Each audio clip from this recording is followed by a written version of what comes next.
அஸ்ஸலாமு அலைக்கும். Hi friends, எப்படி நல்லா இருக்கீங்களா? குவைத் அரசால் வழங்கப்படும் ரேஷன் பொருட்களான அரிசி, பால் பவுடர்களை கொண்டு சென்றால் கடும் நடவடிக்கை எடுக்க உயர் அதிகாரிகளுக்கு உத்தரவு போடப்பட்டுள்ளது. மிக மிக முக்கியமான நியூஸை பார்க்க போகிறோம்.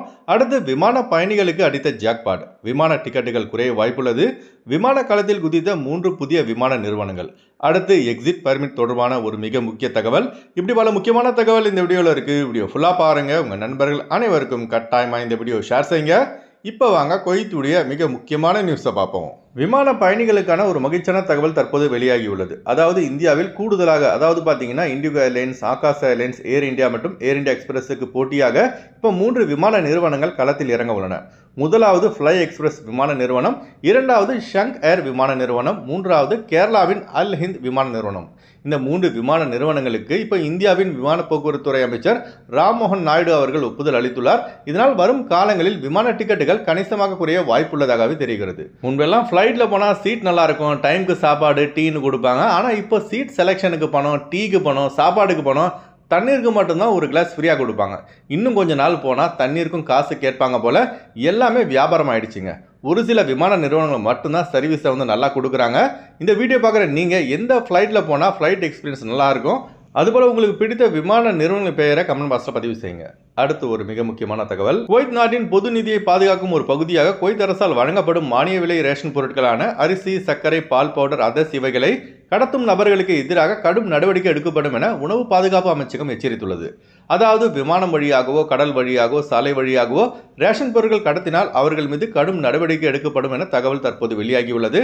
அதனால குவைத்தில் உள்ள நம்ம ஆளுங்க பாபா கொடுத்தாரு, மாமா கொடுத்தாங்கன்னு குவைத் நாட்டின் ரேஷன் பொருட்களான பால்டின், அதர்ஸ், ஆயில் கேன் இவைகளை கொண்டு செல்லாதீங்க. சில பேர் சொல்லலாம், நான் வருஷம் 4 பால்டின் கொண்டு போகிறேன், என்னை யாருமே கேட்கலன்னு. உங்கள் நசீப் நல்லா இருந்திருக்கும், அதனால் யாரும் கேட்டிருக்க மாட்டாங்க. குவைத் ரூல்ஸ் படி இது சட்டவிரோத செலவாகும்.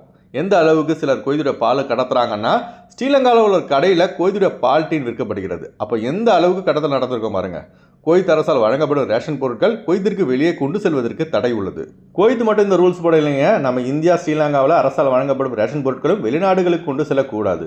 குவைத் அரசு யாருக்கெல்லாம் இந்த ரேஷன் பொருட்கள் வழங்கப்படுகிறதுனா, முதலாவது குவைத்தி குடிமக்கள், இரண்டாவது குவைத்தில் உள்ள ஜிசிசி நாடுகளின் குடிமக்கள், அதாவது Saudi Arabia, Qatar, Bahrain, United Arab Emirates, Oman ஆகிய நாடுகளை சேர்ந்த குடிமக்கள், மூன்றாவது குவைத்தி வீடுகளில் வேலை செய்யும் ஹவுஸ் டிரைவர், ஹவுஸ் பாய், வீட்டு பணிப்பெண்களுக்கு, இவர்களுக்கு சேர்த்து தான் ரேஷன் பொருட்கள் வழங்கப்படுகிறது.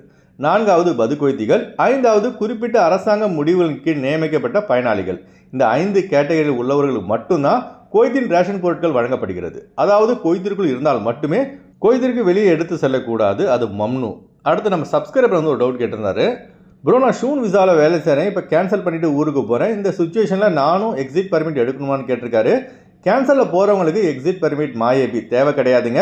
விசா கேன்சல் பண்ணாமல் லீவுக்கு ஊருக்கு போகிறாங்கல்ல, அவங்களுக்கு மட்டும்தான் எக்ஸிட் பர்மிட் கட்டாயம் தேவை. அடுத்து ஃப்ளைட் அப்டேட் பார்ப்போம். குறைந்த கட்டணத்தில் விமான டிக்கெட் எடுக்க விரும்புபவர்கள் ஸ்க்ரீனில் தெரிகிற ஜியா டிராவல்ஸ் நம்பரை கான்டெக்ட் பண்ணிவிட்டு குறைந்த கட்டணத்தில் விமான டிக்கெட் எடுத்துக்கொள்ளலாம். அதுபோல் குவைத்துக்கான பிசிசி மெடிக்கல் ஸ்டாம்பிங் அட்டஸ்டேஷன் இந்த ப்ராசஸும் சேர்த்து தரப்படுகிறது. சென்னை டு குவைத் 16,500 ரூபாய்க்கு இண்டிகோ ஏர்லைன்ஸில் ஃப்ளைட் எடுக்கலாம். குவைத் டு சென்னை 41 குவைத் தினாருக்கு இண்டிகோ ஏர்லைன்ஸில் ஃப்ளைட் எடுக்கலாம். திருச்சி டு குவைத் 22,800 ரூபாய்க்கு ஸ்ரீலங்கன் ஏர்லைன்ஸில் ஃப்ளைட் எடுக்கலாம். குவைத் டு திருச்சி 50 குவைத் தினாருக்கு இண்டிகோ ஏர்லைன்ஸில் ஃப்ளைட் எடுக்கலாம். திருவனந்தபுரம் டு குவைத் 17,500 ரூபாய்க்கு இண்டிகோ ஏர்லைன்ஸில் ஃப்ளைட் எடுக்கலாம். குவைத் டு திருவனந்தபுரம் 67 குவைத் தினாருக்கு ஜஸ்ரா ஏர்லைன்ஸில் ஃப்ளைட் எடுக்கலாம். கொச்சின் டு குவைத் 13,800 ரூபாய்க்கு இண்டிகோ ஏர்லைன்ஸில் ஃப்ளைட் எடுக்கலாம். குவைத் டு கொச்சின் 35 குவைத் தினாருக்கு ஏர் இந்தியா எக்ஸ்பிரஸில் ஃப்ளைட் எடுக்கலாம். மும்பை டு குவைத் 15,800 ரூபாய்க்கு ஜஸ்ரா ஏர்லைன்ஸில் ஃப்ளைட் எடுக்கலாம். குவைத் டு மும்பை 30 குவைத் தினாருக்கு ஆகாஷ் ஏர்லைன்ஸில் ஃப்ளைட் எடுக்கலாம். கொழும்பு டு குவைத் 89 குவைத் தினாருக்கு சலாம் ஏர்வேஸில் ஃப்ளைட் எடுக்கலாம். குவைத் டு கொழும்பு 51 குவைத் தினாருக்கு ஜஸ்ரா ஏர்லைன்ஸில் ஃப்ளைட் எடுக்கலாம். அடுத்து குவைத்துடைய தினார் ரேட் பார்ப்போம். ஒரு தினார் குவைத் இந்தியாவின் மதிப்பு 291 ரூபாய் 60 பைசாவாக உள்ளது. ஒரு தினார் குவைத் இலங்கையின் மதிப்பு 1000 ரூபாயாக உள்ளது. இப்போ நான் சொன்னது குவைத்துடைய அல்முலா ரேட்டுங்க. அடுத்து குவைத்துடைய கோல்டு ரேட் பார்ப்போம். 1 கிராம் 24 கேரட் தங்கத்தின் விலை 44 தினார் 852 பைசாக உள்ளது. 1 கிராம் 22 கேரட் தங்கத்தின் விலை 41 தினார் 129 பைசாக உள்ளது. அதுக்கப்புறம் அடிக்கடி நம்ம சப்ஸ்கிரைபர் கேட்கக்கூடிய கேள்விங்க, அதாவது குவைத்திலேருந்து மற்ற பேர வெளிநாடுகள்லேருந்து இந்தியா வரும்போது எவ்வளோ கோல்டு கொண்டு வரலாம் சொல்லிட்டு. ஆண்களுக்கு பார்த்தீங்கன்னா 10 கிராம் வரைக்கும் கோல்டு கொண்டு வரலாம், பெண்களுக்கு 20 கிராம் வரைக்கும் கோல்டு கொண்டு வரலாம். இதுதான் லிமிட்டு. இதுக்கு மேலே நீங்கள் கொண்டு வந்தீங்கன்னா கட்டாயமாக டேக்ஸ் கட்டுற மாதிரி இருக்கும்.